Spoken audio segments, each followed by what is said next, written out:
What's good, YouTube? It's Winston, and you're watching Fancy Boy Jeeps. Today, I'm showing you just how easy it is to install your drag link.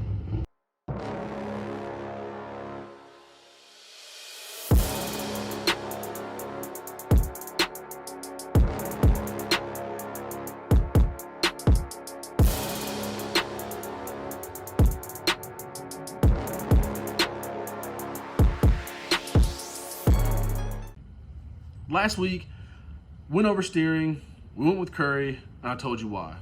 Today's the day we get to install this big boy. So pretty excited, should be pretty straightforward. Don't really need any specialty tools or anything like that. Nothing's ever easy on my Jeep, so I'm hoping for the best. But let's see, man. Let's go ahead and jump into what you're gonna need to get this thing accomplished. I don't want to waste too much time. So seeing here are all the tools that you're going to need to get this job done. Well, it seems like it's a lot. It's actually really not. There's no, when I say specialty tools, I mean like there's nothing that you can't just pick up at a local O'Reilly's to rent or something like that. So we'll go left to right. A normal wrench, this is a 3/8. If you have or I think this is a 1/4. If you have a 1/2 inch, that'd be awesome. A breaker bar to break those bolts loose. A torque wrench. This I loaned from O'Reilly's. I rented it from them, and you get your money back. A 19mm wrench, 19mm socket, 21mm wrench, a 21mm socket, 24mm wrench, a 24mm socket. I'm using my impact to get those bolts off a little bit quicker. Needle nose pliers, pickle fork, grease gun, a BFH, I don't know how I looked over that, and a tape measure.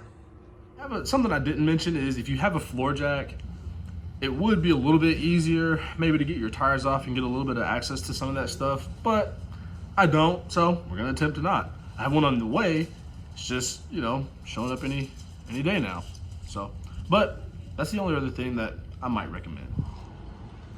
So we'll start by, this is your drag link. Hopefully if you're watching this, you know what your drag link is, but if not, drag link, tie rod. We're gonna start by cracking this bolt.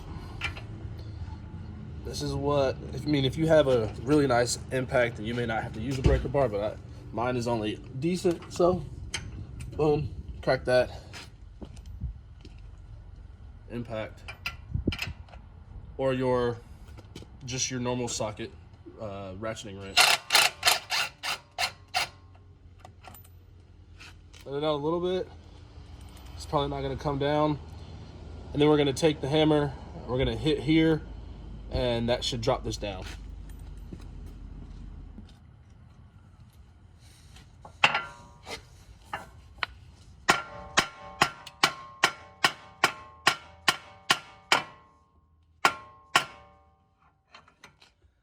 Little trick, take something, wedge it between the drag link and like under your steering stabilizer and hit, and it'll drop that thing right on down.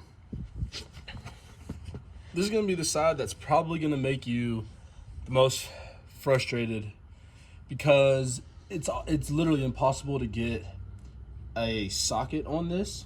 So you're gonna have to use, if you have one of these where it's the ratcheting end, then you are gonna love yourself, but as you can see, I don't. So I'm just gonna be here, just cranking away. Also, something I did, I don't know if you can see, but I disconnected the sway bar and pushed the sway bar up and out of the way. That way I have just a little bit more room to use under it. Well, don't tighten it back up, bud. So I'll be here doing this for, the next whatever. So this side you got to be a little careful. I was trying to see if I could work some stuff, but unfortunately I'm not going to be able to. I'm going to have to use the pickle fork. The trick that I was doing on the other side doesn't work over here just because you're not hitting that. You can't hit that hard. So we'll use the pickle fork. We'll get this in there and this should help us out.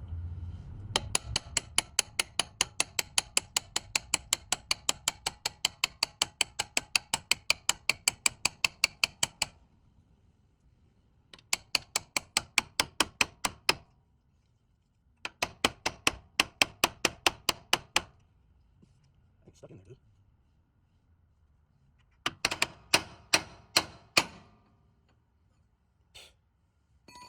I mean, right when you think it's not gonna come, it finally comes. By the way, don't use the pickle fork on things that you're gonna replace. So we're only doing it on this because we're not gonna be reusing that. I want you guys to know, as I'm doing this, my jack shows up. If you guys don't want to see this, you can just skip over this, but I mean, since I was talking about it earlier and talking about waiting for it to come in, and it came in as we were recording, I might as well open it up and show you guys what I got. Right? Why not? Very nice. Very nice. So, 3-ton. 3-ton.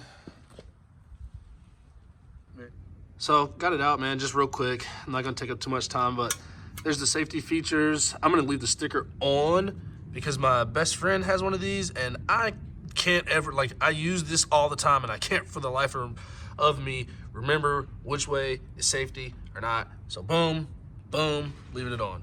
Cool. But it came with also an extension, which is really nice. Well, I guess this isn't the extension. I guess this is what it actually, yeah, not an extension. This is what you use. And then it came with 2 bars for you to crank. And if you need to get extra leverage, these 2 pieces do go together. So really cool. Not gonna put it on now because we're already in the process of working, but yeah. So it looks like I had to end up using that because I'm gonna have to take the tie rod off to get this out. This is obviously interfering. So we are going to now just take this off and drop down the tie rod so that way we can get this out. Now we're gonna use the tape measure and we're gonna measure, obviously I can't do it with one hand, but we're gonna measure from the center to the center. That way you know that you can match up your new drag link to the proper length.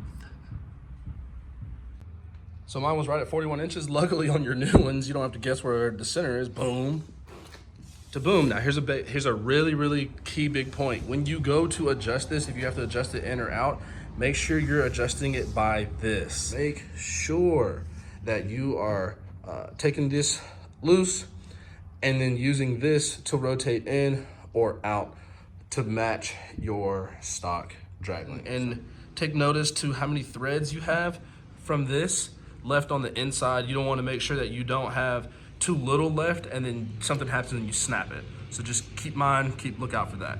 Okay, we're gonna go ahead and slap this thing in with the 24 and torque it down, put the cotter pins in, and we should honestly be done.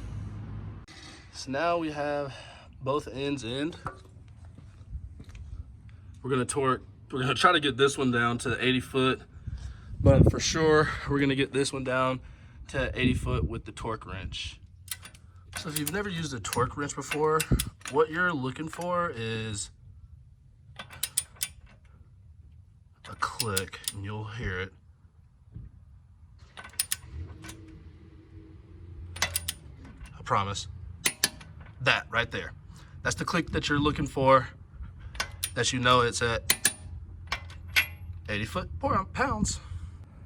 Yeah. Then once you're done, you'll put the cotter pin in, use a grease gun, got a little bit coming out there, and then that's basically it. And what you're looking for is it to be nice and thick like that. All right, man, so we got that thing done, man. It really wasn't that bad of an install. Didn't run into any real problems with the drag link itself. Ran into some tie rod issues, but that's a different story. But something that to keep in mind is you're really gonna need, honestly, you're probably gonna need a floor jack just to gain access to your tie rod, because it's gonna get kind of clogged in there. You're not gonna be able to get it out. But I mean, all in all, this was an easy project, 2 hours max, 1 out of 3. You're gonna be able to do this. You might have to rent some parts from O'Reilly's, but who cares? Hopefully this video you found to be, somewhat informative and gave you some good tips. If you have any questions at all, feel free to drop them in the comment section if you have any tips or anything like that that when you've done your own drag link that maybe you might want to pass on to somebody. Feel free to drop that in there as well. But like I said, man, it was a pretty simple install, pretty straightforward. If you like the video, go ahead, make sure you go ahead and like it. If you're not, hit that subscribe button. Make sure you hit that notification bell button so you know when I'm dropping videos. If you're on Instagram, follow me at Rain This Way. Most importantly, keep those Jeeps fancy, boys.